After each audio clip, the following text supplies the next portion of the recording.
펜타곤이 발칵 뒤집혔습니다. 11월 27일 누리호 4차 발사, 12월 2일 아리랑 7호 발사. 단 5일 간격으로 쏘아 올린 두 발사체가 미국을 뒤흔들었습니다. 30년간 한국 위성을 감시해온 미 국무부 관리. 그는 발사 43분 전 화면이 꺼지는 걸 목격했습니다. 신호가 하나씩 차단되기 시작했죠. 기술적 업그레이드 중입니다. 한국 측의 짧은 답변, 그리고 끊긴 전화. 30년간 고분고분하던 한국이 달라졌습니다. 아리랑 7호 안에는 미국이 30년간 막으려 했던 금단의 기술이 숨겨져 있었습니다. 그 충격적인 전말을 지금 공개합니다. 시작하기 전 구독과 좋아요, 그리고 대한민국 화이팅 댓글로 한국을 응원해주세요.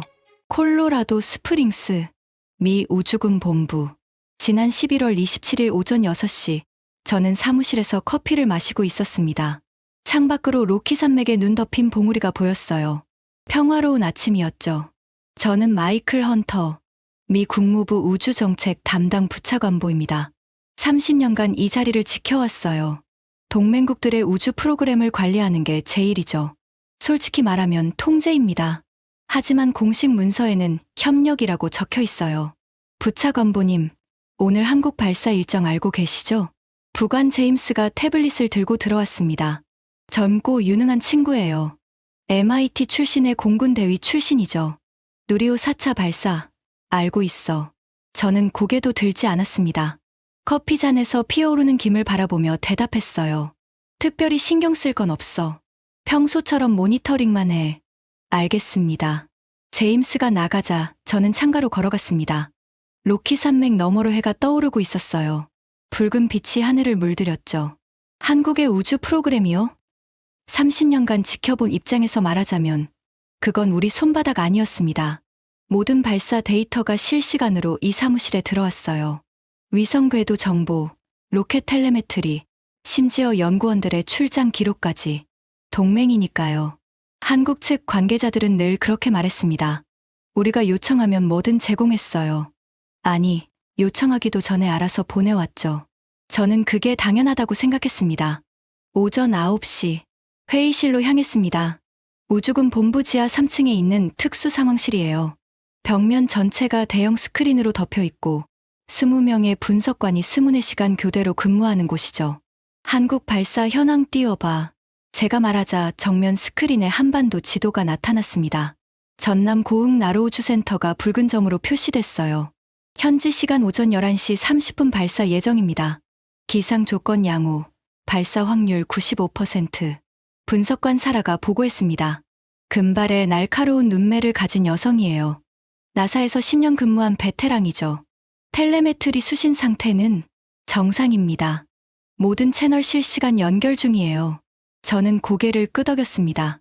언제나처럼 완벽한 상황이었어요.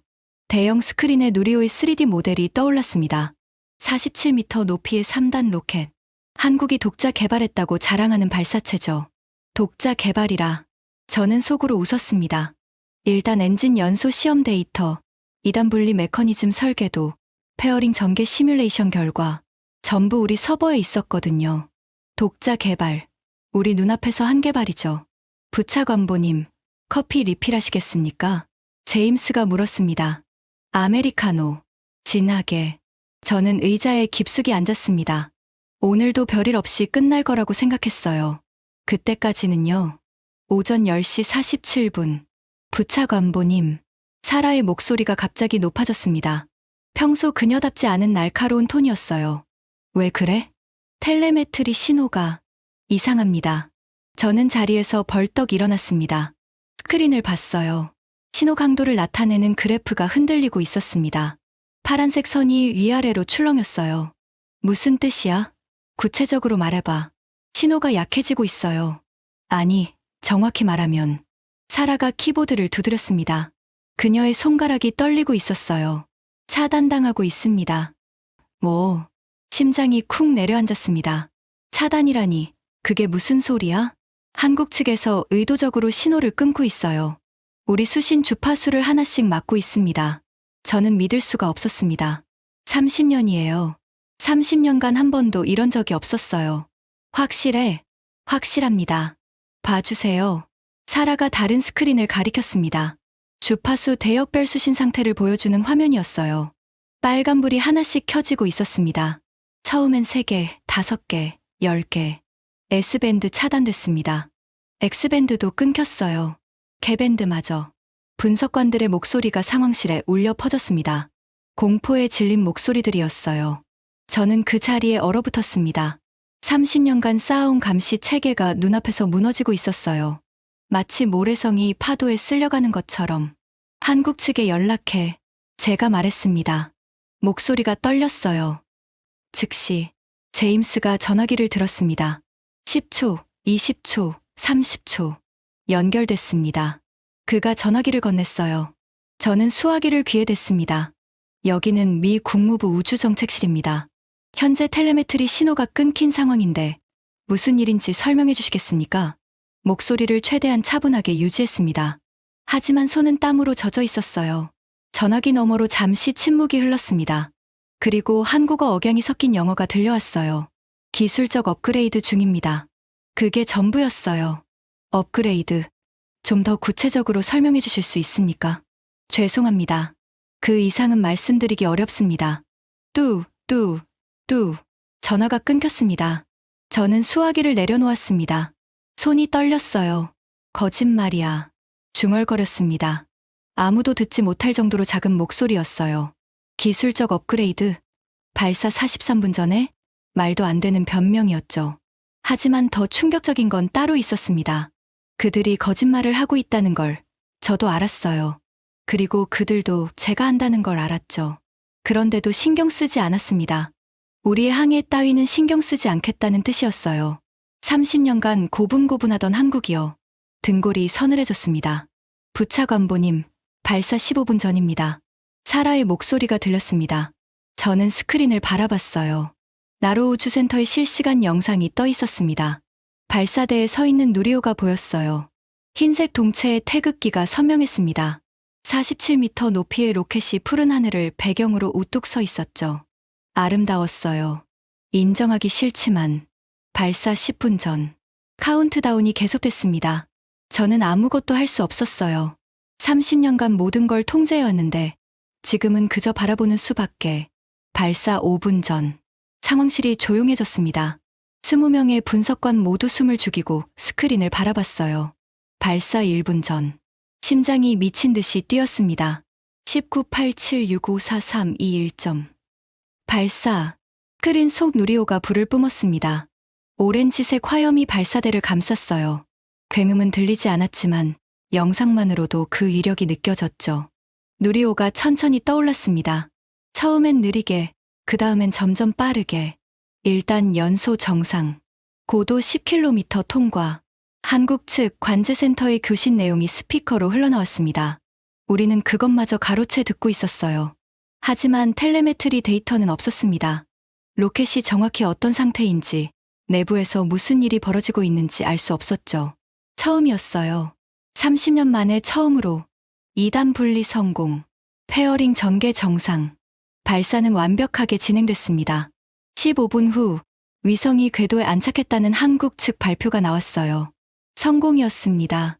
저는 의자에 털썩 주저앉았어요. 부차관보님, 괜찮으십니까? 제임스가 물었습니다. 괜찮냐고요? 전혀 괜찮지 않았어요. 30년간 한 번도 겪어보지 못한 일이 벌어진 겁니다. 우리 모르게 발사가 진행됐어요.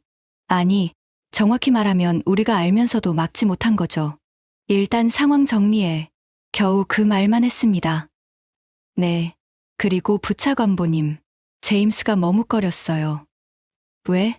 12월 2일에 또 발사가 있습니다. R이랑 7호요. 저는 한숨을 쉬었습니다. 알아. 스페이스X 파우컨 9로 쏘는 거잖아. 그건 우리 로켓이니까 문제 없어.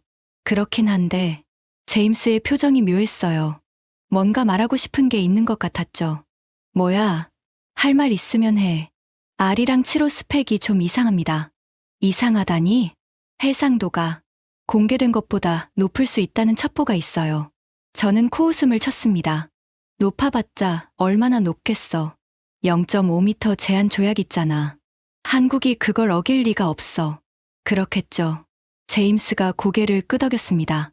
하지만 그의 눈빛은 여전히 불안해 보였어요. 저는 그때 그 불안을 무시했습니다. 인생 최대의 실수였어요. 이야기를 제대로 하려면 30년 전으로 돌아가야 합니다. 1993년. 저는 갓 국무부에 입성한 신입이었어요. 조지타운 대학에서 국제관계학 박사를 따고 꿈에 그리던 자리에 올랐죠. 그때 한국은 막 우주 개발에 뛰어든 참이었습니다. 한국, 로켓을 만든다고? 선배들은 비웃었어요. 1950년대만 해도 세계 최빈국이었잖아. 40년 만에 로켓이라니 웃기는 소리야. 저도 같은 생각이었습니다. 하지만 우리는 경계를 늦추지 않았어요. 아무리 작은 나라라도 우주 기술은 곧 군사 기술이니까요. 1995년 한미 우주협력 양해각서가 체결됐습니다. 공식적으로는 협력이었어요. 미국의 기술과 노하우를 한국에 전수한다. 그 대가로 한국은 발사 데이터를 공유한다. 윈윈이라고 포장했죠.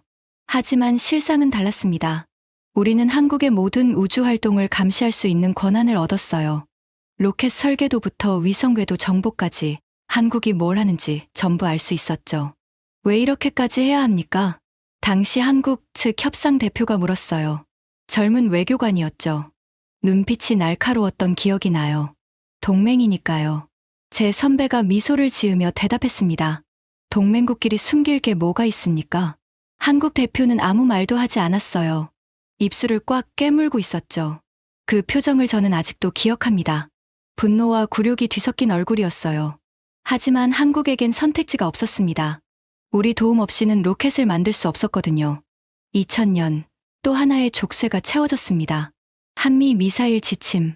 한국이 개발할 수 있는 미사일의 사거리와 탄두 중량을 제한하는 협정이었어요. 위성 발사체도 포함됩니까? 한국 측이 물었습니다. 당연하죠. 로켓은 로켓이에요. 위에 뭘 달든. 우리 대표가 단호하게 말했어요. 한국은 또 고개를 숙였습니다. 2001년에는 위성 해상도 제한이 추가됐어요. 정찰 위성 해상도는 0.5m를 넘을 수 없습니다. 왜요? 기술적으로 더 높일 수 있는데 0.3m 이하는 군사 정찰 위성 수준입니다. 동맹국이라도 허용할 수 없어요. 논리적으로는 말이 됐습니다. 0.3m 해상도면 지상의 차량 번호판까지 읽을 수 있거든요. 그건 미국의 키올 위성급이에요. 한국은 또 수용했습니다. 그렇게 30년이 흘렀어요. 그 사이 한국은 변했습니다. GDP 세계 10위권, 반도체 세계 1위, 조선 세계 1위, K-팝과 K-드라마로 문화 강국까지. 하지만 우주만큼은 우리 손아귀 아니었어요. 마이클, 한국 때문에 걱정할 거 없어. 국방부 회의에서 동료가 말했습니다. 30년간 쌓아온 체계가 있잖아. 그들이 뭘 하든 우린 다 알아. 저도 동의했어요. 한국은 영원히 우리 손바닥 아닐 거야. 제가 한 말입니다. 지금 생각하면 정말 오만했죠. 2020년대에 들어서면서 조짐이 보이기 시작했습니다. 한국이 독자 로켓 개발에 본격적으로 나선 거예요.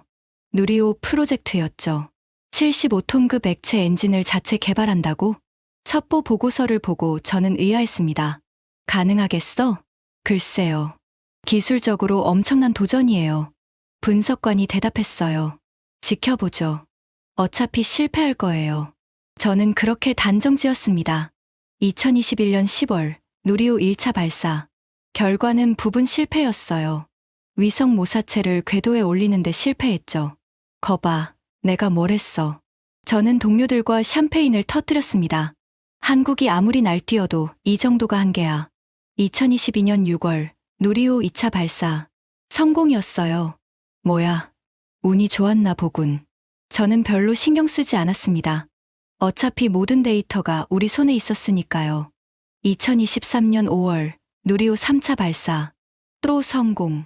이때부터 슬슬 불안해지기 시작했어요. 마이클, 한국 기술력이 예상보다 빠르게 발전하고 있어. CIA 담당관이 경고했습니다. 특히 추진체 기술이요. 우리한테 의존하지 않고 독자 노선을 걷고 있어요. 저는 손을 내저었어요. 걱정 마. 텔레메트리 데이터는 여전히 받고 있잖아. 그들이 뭘 하든 우리나라. 그게 최근 데이터 품질이 좀 떨어졌어요. 떨어지다니? 일부 채널이 암호화됐어요. 예전처럼 실시간으로 다 보이지 않아요. 저는 인상을 찌푸렸습니다. 왜 그래? 항의해. 했어요. 기술적 이슈라고만 하더군요. 기술적 이슈. 또 그 말이었어요. 돌이켜보면 그때가 분기점이었습니다. 한국이 조금씩 우리 통제에서 벗어나고 있었던 거죠. 하지만 저는 30년의 관성에 갇혀 있었어요.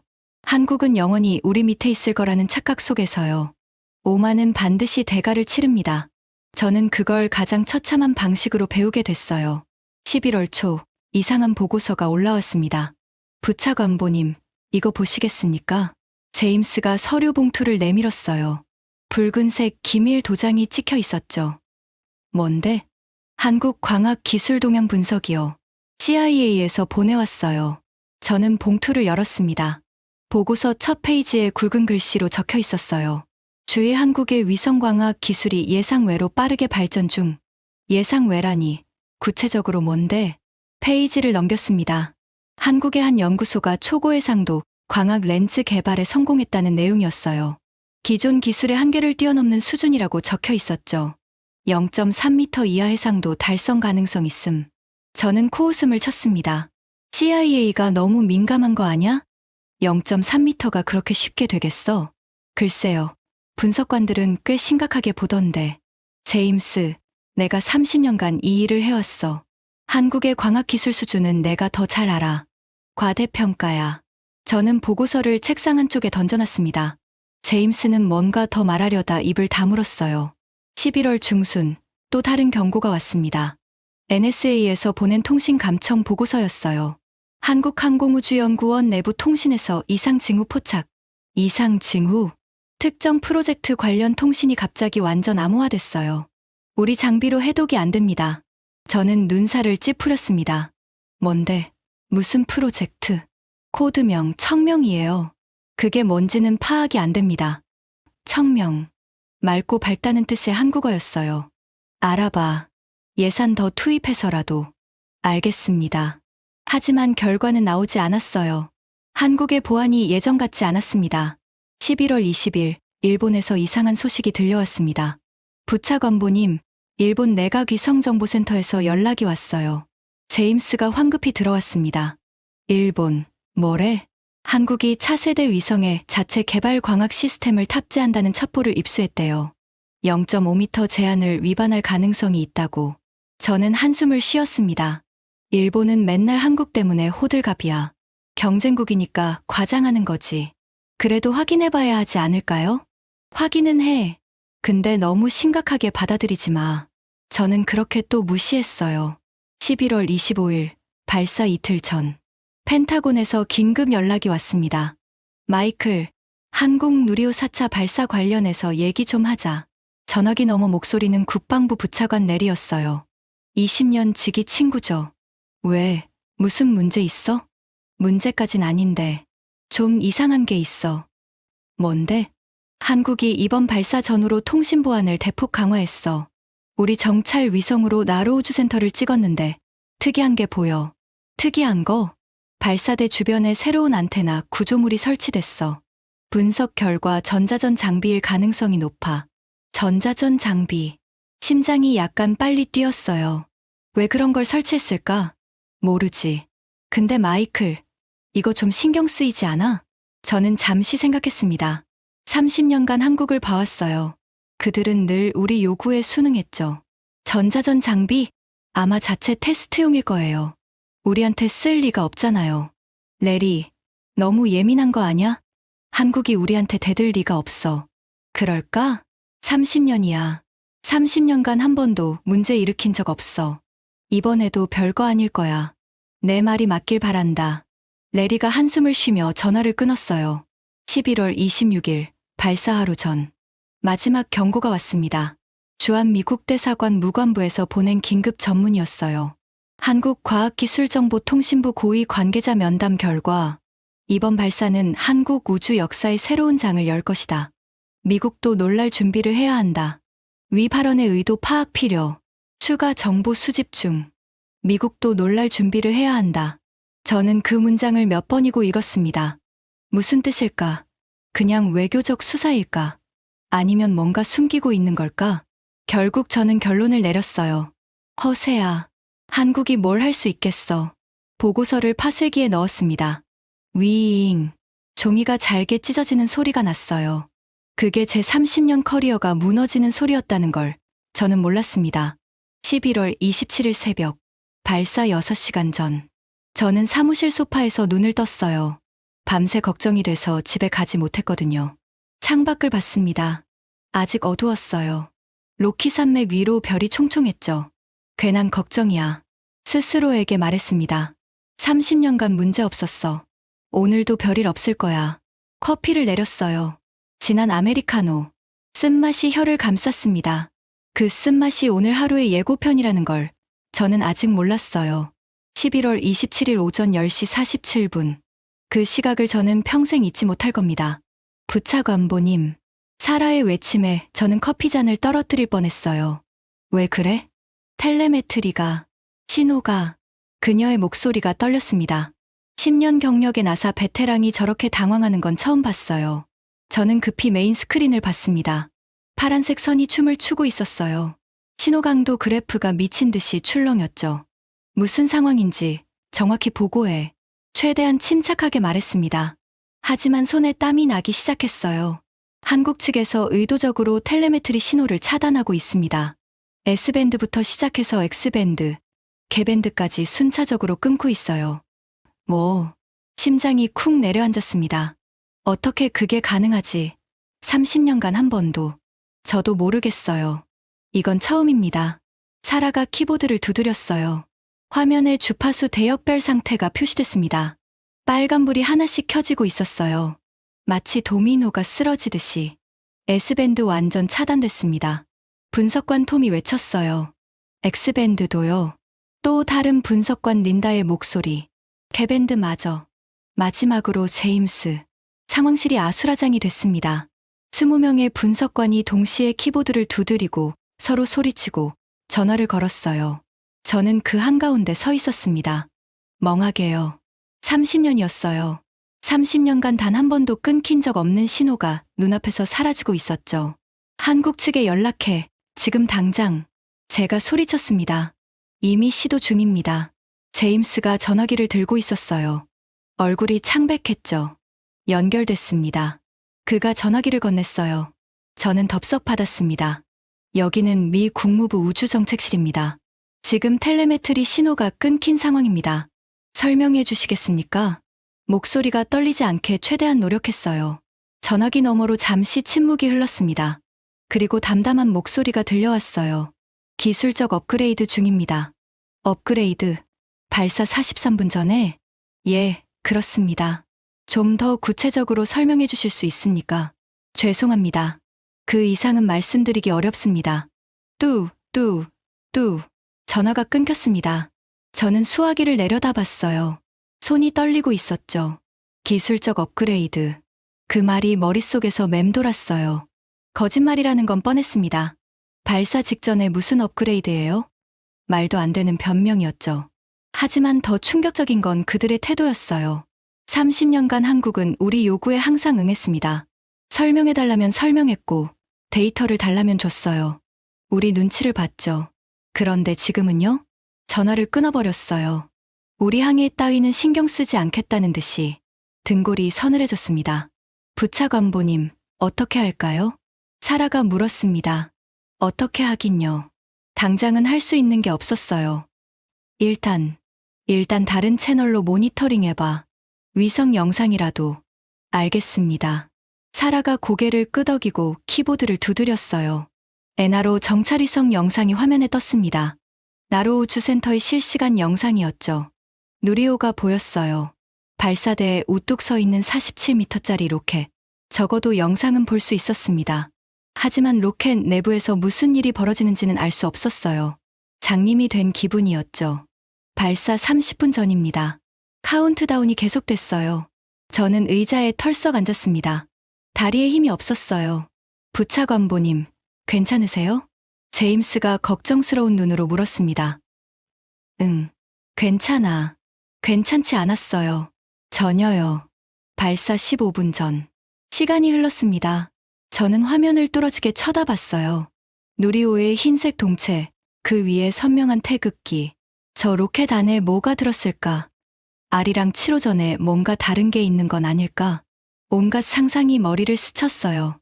발사 10분 전. 상황실이 조용해졌습니다. 모두가 숨을 죽이고 화면을 바라봤어요. 발사 5분 전. 심장이 미친 듯이 뛰었습니다. 발사 1분 전. 손바닥에 땀이 흥건했어요. 1987점. 카운트다운이 화면 한쪽에 표시됐어요. 654321점. 발사. 누리호의 1단 엔진에서 불이 뿜어져 나왔습니다. 오렌지색 화염이 발사대를 감쌌어요. 하얀 연기가 사방으로 퍼졌죠. 천천히, 아주 천천히 누리호가 떠올랐습니다. 처음엔 마치 제자리에 떠 있는 것 같았어요. 중력과 싸우는 듯 했죠. 그러다 점점 빨라졌습니다. 1단 연소 정상. 한국 측 교신 내용이 들려왔어요. 우리가 가로챈 신호였죠. 고도 10km 통과. 누리호가 화면 위로 사라져갔어요. 1단 분리 성공. 2단 점화. 발사는 순조로웠습니다. 저는 안도감과 불안이 뒤섞인 묘한 감정을 느꼈어요. 발사가 성공하면 좋은 건가? 아니면 나쁜 건가? 2단 연소 정상. 고도 100km 통과. 페어링 전개 완료. 교신 내용이 계속 들려왔어요. 3단 점화. 궤도 진입 시퀀스 시작. 15분 후. 위성 분리 성공. 아리랑 6호C형 궤도 안착 확인. 한국 측 관제센터에서 환호성이 터졌어요. 성공이었습니다. 상황실은 조용했어요. 환호할 분위기가 아니었죠. 저는 의자 등받이에 몸을 기댔습니다. 긴 한숨이 나왔어요. 부차관보님, 발사는 성공했습니다. 사라가 보고했어요. 알아. 그런데 뭐야? 텔레메트리 데이터 없이 성공한 겁니다. 우린 아무것도 못 봤어요. 그 말에 가슴이 철렁했습니다. 맞아요. 우리는 아무것도 못 봤어요. 30년 만에 처음으로 한국의 로켓 발사를 그냥 지켜만 본 거예요. 마치 이웃집 창문으로 남의 잔치를 엿보는 기분이었죠. 초라했습니다. 일단 상황 정리하자. 겨우 그 말만 했어요. 네. 그리고 부차관보님. 제임스가 머뭇거렸습니다. 왜? 12월 2일 아리랑 7호 발사가 5일 앞으로 다가왔습니다. 저는 눈을 감았어요. 또 다른 폭풍이 다가오고 있었습니다. 그것도 더 큰 폭풍이요. 12월 2일. 아리랑 7호 발사일이었습니다. 이번엔 스페이스X 팔컨 9 로켓이었어요. 미국 로켓이니까 적어도 발사 과정은 완벽히 볼 수 있었죠. 발사 준비 완료. 10초 후 점화. 반덴버그 우주군 기지에서 카운트다운이 시작됐어요. 저는 콜로라도 상황실에서 화면을 지켜봤습니다. 5432 한발사. 팔컨 9이 불을 뿜으며 캘리포니아 하늘로 솟구쳤어요. 9분 후, 1단 부스터가 지상으로 귀환했습니다. 스페이스X 특유의 수직 착륙이었죠. 페어링 분리 완료. 2단 연소 정상. 53분 후, 아리랑 7호 궤도 분리 성공. 한국 측 발표가 나왔어요. 발사 자체는 성공이었습니다. 거기까진 예상대로였어요. 문제는 그 다음이었죠. 12월 4일 오후. 발사 이틀 후였어요. 부차관보님, NSA에서 긴급 보고서가 왔습니다. 제임스가 빠른 걸음으로 들어왔어요. 얼굴이 하얗게 질려 있었죠. 뭔데? 또 무슨 일이야? 저는 피곤했어요. 누리호 건으로 며칠째 잠을 제대로 못 잤거든요. 아리랑 7호 성능 분석 결과입니다. 보셔야 해요. 지금 당장. 제임스의 목소리가 심상치 않았어요. 저는 서류를 받았습니다. 첫 페이지를 넘기자마자 숨이 멎었어요. 아리랑 7호 광학 해상도 추정치 0.25m. 저도 모르게 소리가 튀어나왔어요. 0.25m. 이게 말이 돼? 저도 처음엔 오류인 줄 알았어요. 3번이나 재확인했습니다. 맞아요. 0.25m. 이게 어떤 의미인지 설명해 드릴게요. 일반적인 상업 위성 해상도가 0.5m에서 1m 수준이에요. 한미 조약으로 한국은 0.5m가 상한선이었죠. 0.3m 이하면 군사 정찰 위성급입니다. 미국의 키올 시리즈가 이 수준이에요. 0.25m는요, 지상의 신문 헤드라인을 읽을 수 있는 수준입니다. 사람의 얼굴 윤곽을 구분할 수 있어요. 차량의 번호판은 당연히 보이고, 옥상 위에 환풍구 볼트 개수까지 셀 수 있죠. 우리 키올 위성과 동급이에요. 한국이 이걸 어떻게... 말이 제대로 안 나왔어요. 더 있습니다. 제임스가 다음 페이지를 가리켰어요. 광학 시스템 국산 독자 개발 추정. 미국 기술 연관성 0%. 독자 개발? 다리의 힘이 풀렸습니다. 저는 가까운 의자에 주저앉았어요. 이게 진짜야? 진짜입니다. NSA, NRO, CIA 세 기관이 교차 검증했어요. 한국이 자체 개발한 광학 시스템입니다. 머리가 하얘졌어요. 30년이에요. 30년간 한국의 위성 해상도를 0.5m로 묶어뒀어요. 그들이 우리를 위협하지 못하게요. 근데 그걸 뛰어넘었어요. 2배나요. 그것도 미국 기술 없이. 렌즈는 어디서 구한 거야? 한국광기술원에서 개발했대요. 비구면 초정밀 렌즈라고 하네요. 센서는 삼성 반도체에서 만든 특수 CMOS예요. 이것도 독자 기술이래요. 저는 두 손으로 얼굴을 감쌌어요. 미쳤어. 미쳤다고.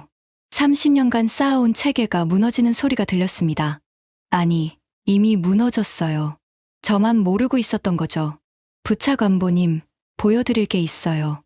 제임스가 태블릿을 건넸어요. 뭔데? 아리랑 7호가 촬영한 이미지입니다. NSA가 가로챈 거예요. 화면에 이미지가 떴어요. 도시 풍경이었습니다. 건물들이 빼곡하게 들어서 있었죠. 이게 어디야? 워싱턴 D.C.입니다. 심장이 쿵 내려앉았어요.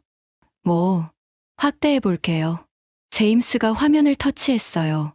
이미지가 확대됐습니다. 백악관이었어요. 대통령 집무실이 있는 웨스트윙이 선명하게 보였습니다. 옥상의 환풍구, 안테나, 심지어 경호원들의 위치까지. 더 확대할게요. 또 터치. 환풍구의 볼트가 보였어요. 하나, 둘, 셋, 넷. 4개. 저는 그 자리에 얼어붙었습니다. 다음 이미지입니다. 펜타곤이었어요. 미 국방부 본청. 세계 최대의 사무실 건물이죠. 주차장이 확대됐어요. 거기 주차된 차량들이 보였습니다. 번호판이 읽혔어요. 저건 합참의장 차량이야. 저도 모르게 중얼거렸어요. 합참의장의 전용 차량 번호판을 제가 알아본 거예요. 맞습니다. 우리가 촬영 시각을 확인해 봤어요. 합참의장이 펜타곤에 출근한 시간과 일치해요. 한국 위성이 미국 합참의장의 출퇴근을 추적하고 있다. 이게 현실이었어요. 세 번째 이미지입니다. 애리조나 사막이었어요. 그 한가운데 비밀 공군 기지가 있었죠. 공식적으로는 존재하지 않는 곳이에요. 근데 아리랑 7호가 찍은 사진에 고스란히 담겨 있었어요. 활주로, 경납고, 심지어 계류 중인 시험기까지. 이건 목소리가 나오지 않았어요. 저는 태블릿을 내려놓았습니다. 손이 떨렸어요. 이 이미지들 언제부터 촬영된 거야? 발사 다음 날부터입니다. 어제까지 3일간 이 정도 분량을 수집했어요. 3일 동안 우리 주요 시설 다 찍은 거야? 예. 백악관, 펜타곤, NSA 본부, CIA 본부, 주요 군사기지. 거의 다 커버됐습니다. 숨이 막혔어요. 우리가 30년간 한국을 감시했어요. 그들의 모든 걸 들여다봤죠. 근데 이제는요? 한국이 우리를 보고 있었어요. 우리가 모르는 사이에 헌터가 사냥감이 됐어요. 말 그대로 펜타곤에 보고해. 겨우 그 말만 했어요. 지금 당장 12월 4일 저녁 펜타곤 긴급 화상회의가 소집됐습니다.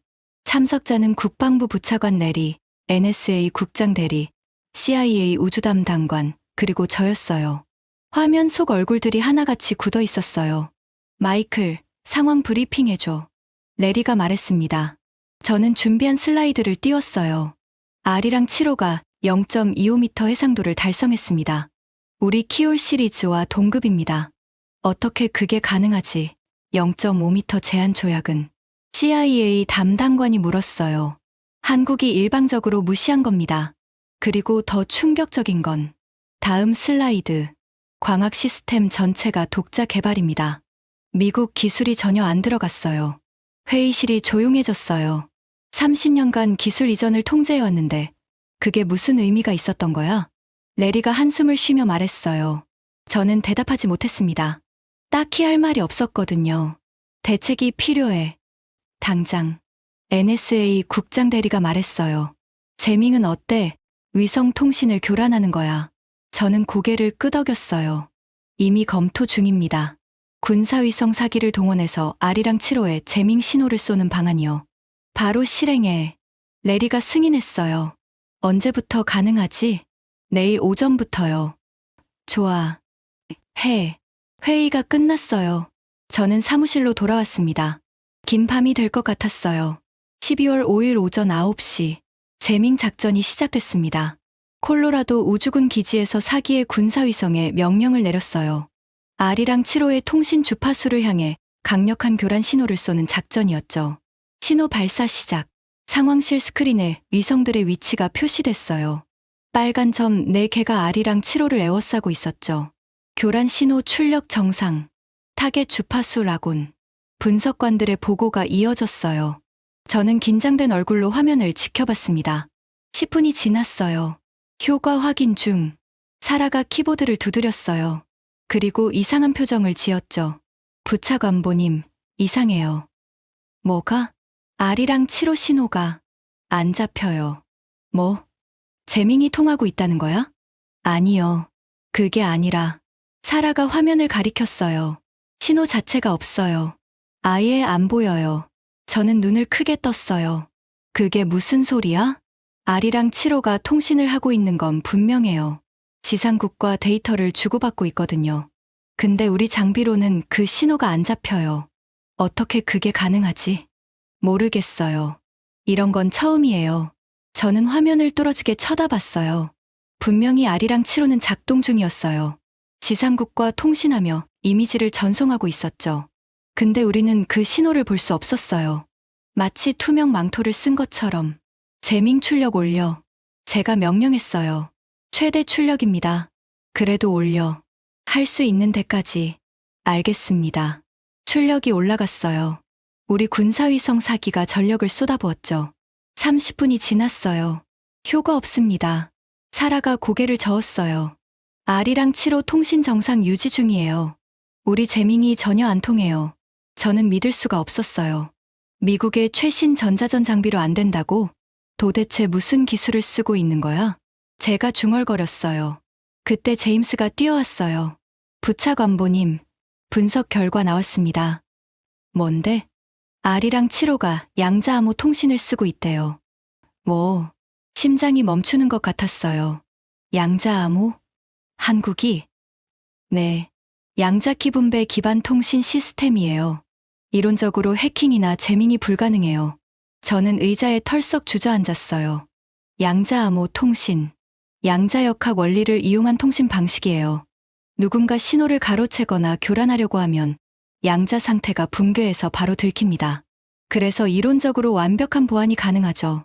문제는 이게 아직 실험 단계라는 거예요. 미국도 실용화에 성공하지 못했거든요. 근데 한국이 했어요?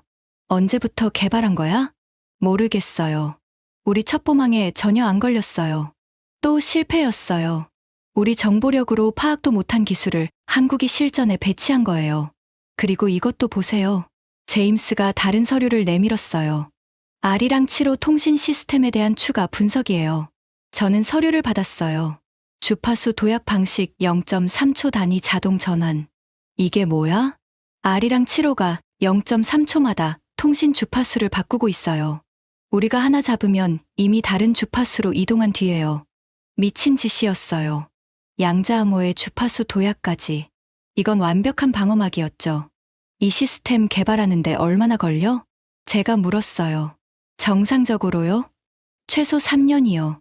한국은 발사 직전 72시간 동안 완성했대요. 뭐, 저는 귀를 의심했어요.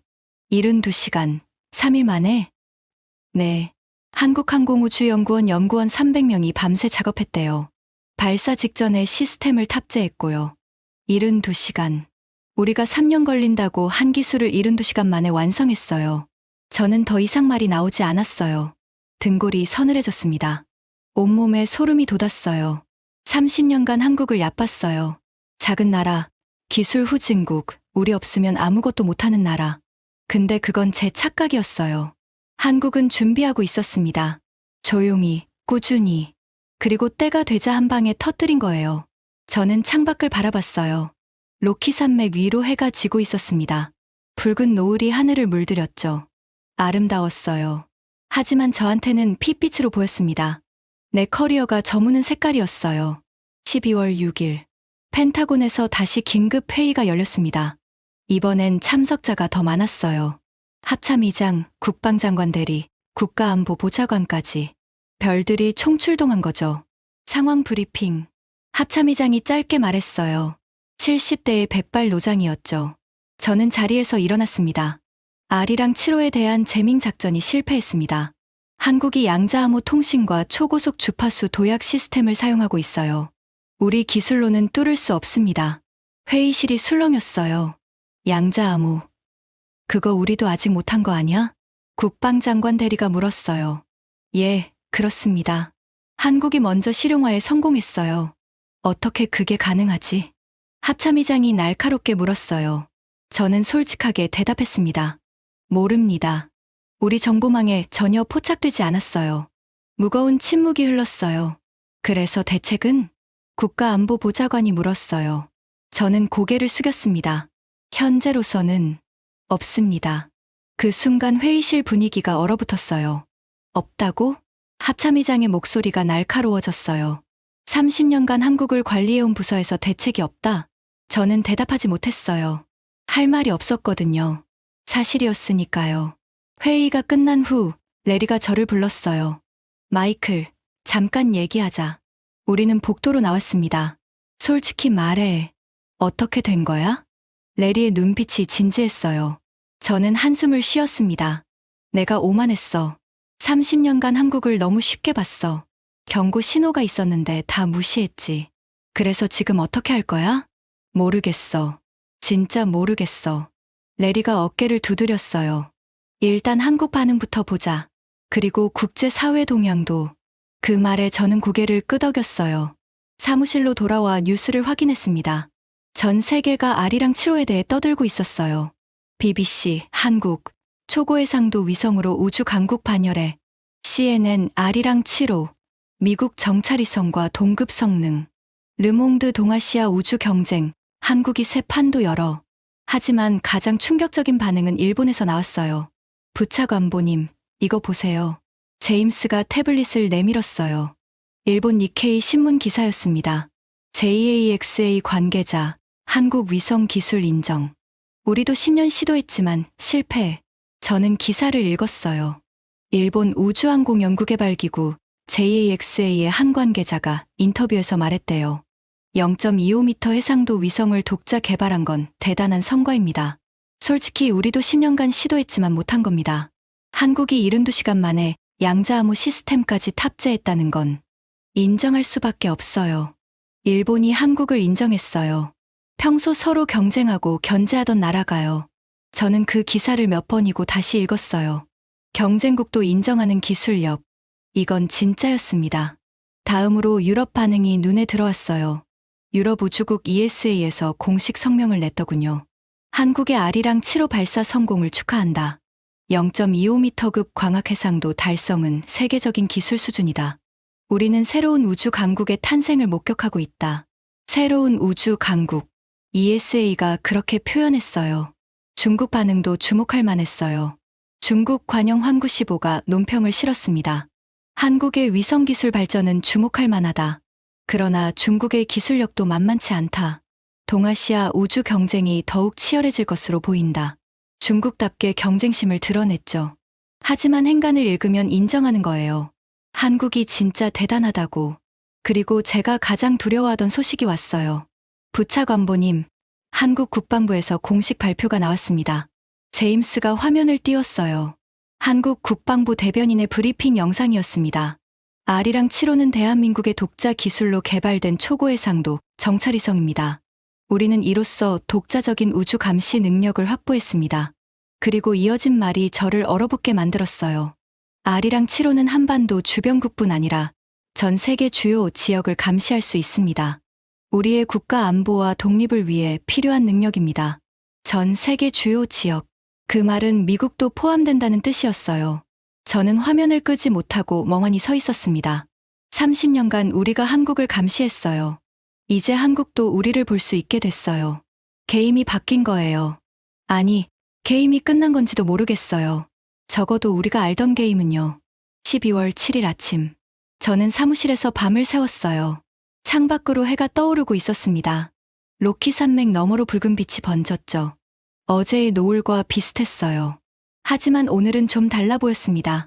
끝이 아니라 시작 같았어요. 무언가의 시작. 책상 위에 서류가 쌓여 있었어요. 보고서, 분석 자료, 언론 보도 스크랩. 전부 아리랑 7호에 관한 것들이었죠. 저는 그 서류 더미를 바라봤어요. 30년 동안 저는 뭘 한 걸까요? 한국을 통제한다고 생각했어요. 그들의 기술 발전을 제한한다고 믿었죠. 하지만 실상은요. 저는 그냥 눈을 가리고 있었던 거예요. 보고 싶은 것만 보면서. 한국은 그 사이 조용히 준비했어요. 우리 감시망 바깥에서. 그리고 때가 되자 모든 걸 뒤집어 버렸죠. 72시간 만에요. 부차관보님, 제임스가 노크하고 들어왔어요. 뭐야? 한국에서 연락이 왔습니다. 한국항공우주연구원 김태호 단장입니다. 미팅을 요청했어요. 김태호. 그 이름을 저는 알고 있었어요. 아리랑 7호 프로젝트를 이끈 사람이죠. 뭘 원하는 거지? 대화를 하고 싶대요. 공식 외교 채널 말고 개인적으로. 저는 잠시 생각했어요. 만나야 할까? 피해야 할까? 하지만 이미 피할 상황이 아니었어요. 게임은 끝났으니까요. 언제? 내일이요. 서울에서. 저는 고개를 끄덕였어요. 가지. 마지막 대면이 될지도 모른다는 생각이 들었어요. 30년 체제의 마지막 장을 쓸어가는 거죠. 저는 인천국제공항에 내렸습니다. 14시간의 비행이었어요. 워싱턴에서 서울까지. 하지만 피곤함보다 긴장감이 더 컸죠. 공항을 빠져나오자 차가운 겨울 공기가 얼굴을 스쳤어요. 12월의 서울은 영하의 날씨였습니다. 헌터 부차관보님이시죠? 검은 코트를 입은 젊은 남자가 다가왔어요. 한국어 억양이 섞인 영어였죠. 네, 그렇습니다. 김태호 단장님이 보내셨습니다. 이쪽으로 오시죠. 저는 그를 따라 검은색 세단에 올랐어요. 차가 서울 시내로 향했습니다. 창밖으로 한국의 풍경이 스쳐 지나갔어요. 고층 빌딩들, 깔끔한 도로, 분주히 오가는 사람들. 30년 전 제가 처음 한국에 왔을 때랑 완전히 달랐어요. 그때 서울은 아직 개발도상국 냄새가 났거든요. 좁은 골목, 낡은 건물들, 혼잡한 교통. 지금은요? 어느 선진국 수도 못지않았어요. 아니, 솔직히 워싱턴보다 깨끗하고 현대적이었죠. 많이 변했죠? 운전사가 말했어요. 제 표정을 읽었나 봅니다. 네, 많이요. 부차관보님이 처음 오셨을 때가 언제죠? 1993년이요. 32년 전이에요. 아, 그때면 진짜 많이 다르겠네요. 운전사가 웃었어요. 저는 창밖을 계속 바라봤습니다. 32년. 그 세월 동안 한국은 완전히 탈바꿈했어요. 경제도, 기술도, 문화도. 근데 저는 그걸 제대로 보지 못했어요. 여전히 30년 전 한국을 생각하고 있었죠. 거기서 모든 실수가 시작된 거예요. 1시간 후 차가 대전에 도착했어요. 한국항공우주연구원 정문 앞이었습니다. 여기입니다. 운전사가 말했어요. 저는 차에서 내렸습니다. 연구원 건물이 눈앞에 펼쳐졌어요. 현대적인 건물이었습니다. 유리와 콘크리트로 된 깔끔한 외관. 정문에는 태극기와 연구원 로고가 나란히 걸려 있었죠. 헌터 부차관보님, 어서 오세요. 누군가 다가왔어요. 50대 초반의 남자였습니다. 단정한 양복에 은퇴 안경. 눈빛이 날카로우면서도 따뜻했어요. 김태호입니다. 그가 손을 내밀었어요. 저는 그 손을 잡았습니다. 굳은 살이 느껴졌어요. 현장에서 직접 일하는 사람의 손이었죠. 마이클 헌터입니다. 만나서 반갑습니다. 먼 길 오시느라 고생하셨습니다. 안으로 들어가시죠. 김태호 단장이 앞장섰어요. 우리는 연구원 건물 안으로 들어갔습니다. 복도를 걸으며 저는 주위를 둘러봤어요. 연구원들이 분주히 오가고 있었죠. 대부분 젊었어요. 30대, 40대. 열정이 느껴졌습니다. 이 사람들이 72시간 만에 양자암호 시스템을 완성한 거구나. 여기입니다. 박 단장이 문을 열었어요. 회의실이었습니다. 창문으로 연구원 부지가 내려다 보였죠. 멀리 거대한 건물이 보였어요. 저게 위성 조립동입니다. R이랑 7호도 저기서 만들었어요. 박 단장이 설명했어요. 저는 고개를 끄덕였습니다. 앉으시죠. 우리는 테이블을 사이에 두고 마주 앉았어요. 잠시 침묵이 흘렀습니다. 왜 저를 부르셨습니까? 제가 먼저 입을 열었어요. 박 단장이 미소를 지었습니다. 직접 뵙고 싶었어요. 30년간 우리를 관리해오신 분이시잖아요. 그 말에 움찔했어요. 관리라는 단어가 찔렸거든요. 관리라기보다는 협력이었습니다. 협력이요? 박 단장의 눈빛이 날카로워졌어요. 헌터 부차관보님, 저는 솔직한 대화를 원합니다. 외교적 수사는 필요 없어요. 저는 한숨을 쉬었어요. 좋습니다. 솔직하게 하죠. 그럼 제가 먼저 물을게요. 왜 우리를 그렇게 통제하셨어요? 0.5m 해상도 제한, 텔레메트리 공유 의무, 기술 이전 제약. 왜요? 직설적인 질문이었어요. 저는 잠시 생각했습니다. 어떻게 대답해야 할까? 솔직히 말하면 두려웠습니다. 두려웠다고요? 네.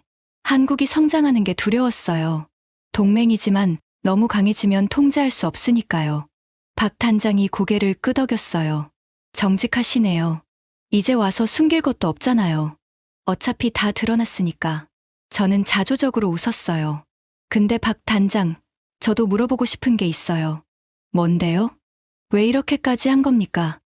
0.25m 해상도, 양자암호 통신, 72시간 만에 시스템 완성. 왜 이런 무리수를 둔 거예요? 박 단장이 잠시 말을 멈췄어요. 그리고 창밖을 바라봤습니다. 제 아버지 이야기를 해도 될까요? 아버지요? 네. 제 아버지도 이 연구원에서 일하셨어요. 1990년대예요. 박 단장의 목소리가 조금 떨렸어요. 그때 아버지가 미국 연수를 갔어요. 나사에서 6개월간 교육받는 프로그램이었죠. 그래요? 근데 거기서 모욕을 당하셨어요. 저는 눈을 크게 떴어요. 모욕이라니요? 미국 동료가 아버지한테 그랬대요. 한국이 로켓을 만든다고? 웃기지 마. 너희는 영원히 우리 밑에서 부품이나 만들어. 그렇게요. 박 단장의 주먹이 꽉 쥐어졌어요. 아버지는 아무 말도 못 하셨대요. 사실이었으니까. 그때 한국은 정말 아무것도 아니었거든요. 저는 아무 말도 할 수 없었어요. 아버지는 돌아오셔서 평생 이 연구원에서 일하셨어요. 매일 밤늦게까지, 휴일도 없이, 오직 한 가지 목표를 위해서요. 그게 뭔데요? 언젠가 우리도 할 수 있다는 걸 증명하는 거요. 박 단장이 저를 똑바로 바라봤어요. 아버지는 3년 전에 돌아가셨어요. R이랑 7호가 완성되기 전에요. 목소리가 갈라졌어요. 마지막으로 하신 말씀이 뭔지 아세요? 저는 고개를 저었어요. 준혁아, 내가 꼭 해라. 우리도 할 수 있다는 걸 세상에 보여줘라. 그러셨어요. 박 단장이 눈을 감았어요. 눈가가 촉촉해 보였습니다. 그래서 했어요. 0.25m 해상도, 양자암호 통신, 72시간 만의 기적. 전부 아버지를 위해서요. 저는 가슴이 먹먹해졌어요. 30년간 저는 숫자만 봤어요. 해상도, 사거리, 탄두 중량. 그런 것들만요. 하지만 그 숫자 뒤에 사람이 있었어요. 꿈이 있었고, 아픔이 있었고, 눈물이 있었죠. 저는 그걸 몰랐어요. 알려고 하지도 않았고요. 박 단장. 말이 잘 안 나왔어요. 죄송합니다. 결국 그 말밖에 할 수 없었어요. 박 단장이 고개를 저었습니다. 사과할 필요 없어요. 헌터 부차관보님은 자기 일을 한 것뿐이에요. 그래도 대신 부탁이 있어요. 뭔데요? 앞으로는 달라지셨으면 해요. 통제가 아니라 진짜 협력으로요. 박 단장이 손을 내밀었어요. 우리 새로 시작할 수 있을까요? 저는 그 손을 바라봤어요. 굳은 살 박인 손. 30년간 한국 우주를 일군 손. 저는 그 손을 잡았습니다. 네, 새로 시작하죠. 손을 맞잡은 순간 뭔가가 달라진 것 같았어요. 30년간 쌓인 벽이 조금 무너진 느낌이었죠. 서울로 돌아오는 차 안에서 저는 생각에 잠겼어요. 김태호 단장의 말이 머릿속에 맴돌았습니다. 언젠가 우리도 할 수 있다는 걸 증명하는 거요. 그 말이 계속 울렸어요. 30년간 저는 한국을 과소평가했어요. 작은 나라, 후진국, 우리 없으면 아무것도 못하는 나라. 하지만 그건 완전히 틀린 생각이었죠. 한국은 준비하고 있었어요. 조용히, 꾸준히, 끈질기게. 바위는 영원히 바위일 뿐이라고 생각했어요. 계란은 절대 바위를 깰 수 없다고. 근데 틀렸어요. 계란에서 부화한 병아리가 바위를 밟고 올라섰어요. 그리고 하늘을 날아올랐죠. 저는 창밖을 바라봤습니다. 서울의 야경이 펼쳐졌어요. 수많은 불빛이 반짝이고 있었죠. 아름다웠어요. 기사님, 저 건물이 뭐예요? 높이 솟은 빌딩을 가리키며 물었어요. 삼성전자 서초 사옥이에요. 아, 삼성전자. 세계 반도체 1위 기업. 저 회사가 아리랑 7호의 이미지 센서를 만들었죠. 미국 기술 없이. 저쪽은요? 현대자동차 본사요. 현대. 세계 3위 자동차 회사. 한국은 자동차도, 반도체도, 이제 우주도 세계 정상급이에요. 30년 전에는 상상도 못한 일이었죠. 근데 그게 현실이 됐어요. 호텔에 도착했습니다. 방에 들어가 짐을 풀었어요. 창문을 열자 차가운 바람이 들어왔죠. 저는 책상에 앉아 노트북을 열었습니다. 보고서를 써야 했어요. 워싱턴에 돌아가면 제출해야 하는 거죠. 키보드에 손을 올렸어요. 하지만 뭘 써야 할지 모르겠더라고요. 30년간 써온 보고서는 전부 똑같았어요. 한국 우주 프로그램 통제 현황, 기술 이전 제한 조치 효과 분석, 동맹국 관리 방안, 전부 통제와 관리에 관한 것들이었죠. 근데 이제는 그런 보고서가 의미가 없었어요. 통제할 대상이 더 이상 우리 손아귀에 없으니까요. 저는 한참을 고민했어요. 그리고 새로운 제목을 쳤습니다. 한국 우주 프로그램 통제에서 파트너십으로. 손가락이 떨렸어요. 30년간 지켜온 원칙을 스스로 뒤엎는 거였거든요. 하지만 쓰기 시작했습니다. 지난 30년간 미국은 한국의 우주 프로그램을 통제해왔다. 기술 이전 제한, 해상도 제약, 데이터 공유 의무. 이러한 조치들은 단기적으로 효과가 있었다. 그러나 장기적으로는 실패했다. 한국은 우리 통제 바깥에서 독자 기술을 개발했다. 아리랑 7호의 0.25m 해상도, 양자암호 통신 시스템이 그 증거다. 72시간 만에 양자암호 시스템을 완성한 것은 한국의 기술력이 우리 예상을 훨씬 뛰어넘었음을 보여준다. 이제 새로운 접근이 필요하다. 통제는 더 이상 통하지 않는다. 한국은 이미 우리와 대등한 위치에 올라섰다. 앞으로는 진정한 파트너십을 구축해야 한다. 권고사항. 해상도 제한 조약 폐기. 텔레메트리 공유 의무 상호적으로 전환. 공동 우주 프로젝트 추진. 기술 협력을 쌍방향으로 확대. 한국은 더 이상 관리 대상이 아니다. 파트너다. 저는 키보드에서 손을 떼고 화면을 바라봤어요. 30년간의 정책을 뒤집는 보고서. 이걸 제출하면 제 커리어가 끝날 수도 있어요. 30년간 해온 일을 스스로 부정하는 거니까요. 하지만 상관없었어요. 진실을 말해야 했거든요. 다음 날 아침, 저는 인천공항으로 향했습니다. 체크인을 하고 출국장으로 걸어갔어요. 보안 검색대를 통과하는데 누군가 불렀어요. 헌터 부차관보님. 돌아보니 김태호 단장이었습니다. 박 단장, 여긴 어떻게? 배웅하러 왔어요. 그가 미소를 지었어요. 여기까지 오실 필요 없었는데. 아니에요.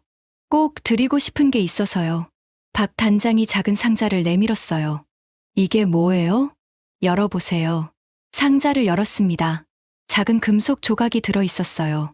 가운데 태극 문양이 새겨진 누리호 1차 발사 때 페어링 파편이에요. 기념품으로 드리려고요. 이걸 제가 받아주세요. 새로운 시작을 기념해서요. 저는 그 금속 조각을 손에 쥐었어요. 무게가 느껴졌습니다. 물리적인 무게 이상의 뭔가가요. 고맙습니다. 박 단장. 저야말로요. 솔직하게 대화해 주셔서요. 우리는 악수를 나눴어요. 다음에 또 뵙죠. 박 단장이 말했어요. 네. 다음엔 좀 더 좋은 상황에서요. 저는 웃으며 대답했습니다. 비행기가 이륙했어요. 창밖으로 한반도가 작아져 갔습니다. 저는 손에 쥔 금속 조각을 바라봤어요. 태극 문양이 은빛으로 빛났습니다. 작은 나라, 원조 받던 나라, 우리가 그렇게 무시하던 나라.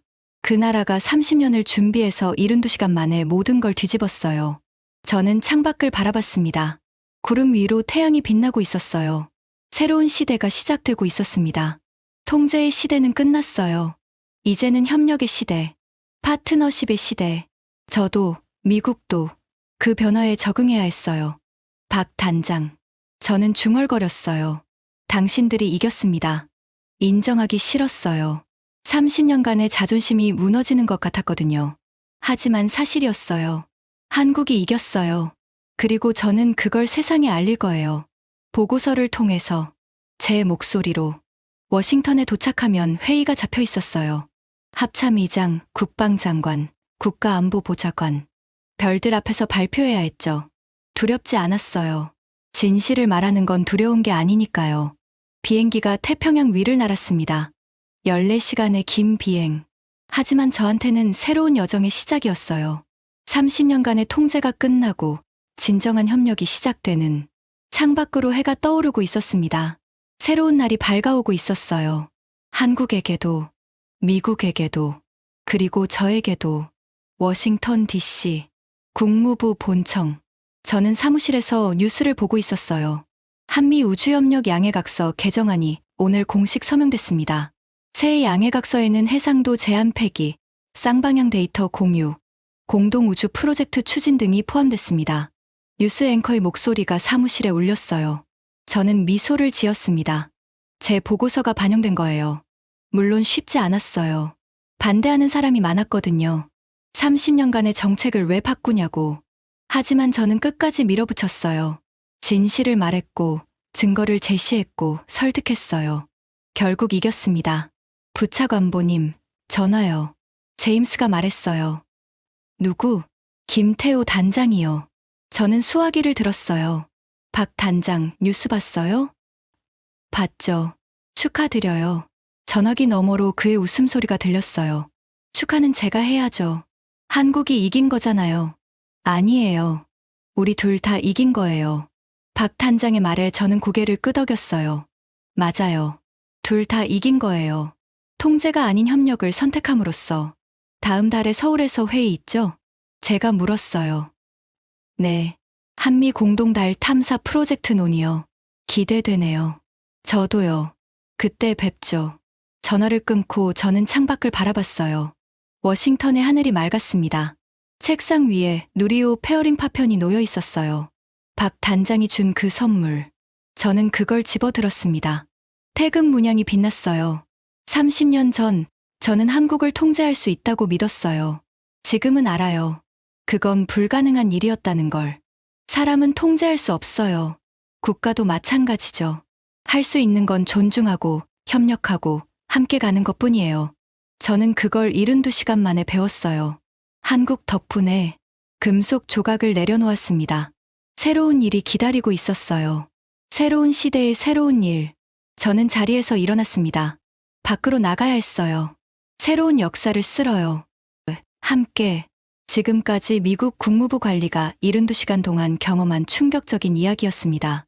30년간 통제받던 나라가 단 5일 만에 우주 독립을 이뤄냈습니다. 누리호와 아리랑 7호. 이건 단순한 로켓과 위성이 아닙니다. 대한민국의 자존심입니다. 여러분의 응원이 대한민국 우주 기술을 더 멀리 보내줍니다. 이 이야기를 널리 공유해주세요. 작은 관심이 큰 변화를 만듭니다. 구독과 좋아요도 부탁드립니다. 지금까지 감동테라였습니다. 감사합니다.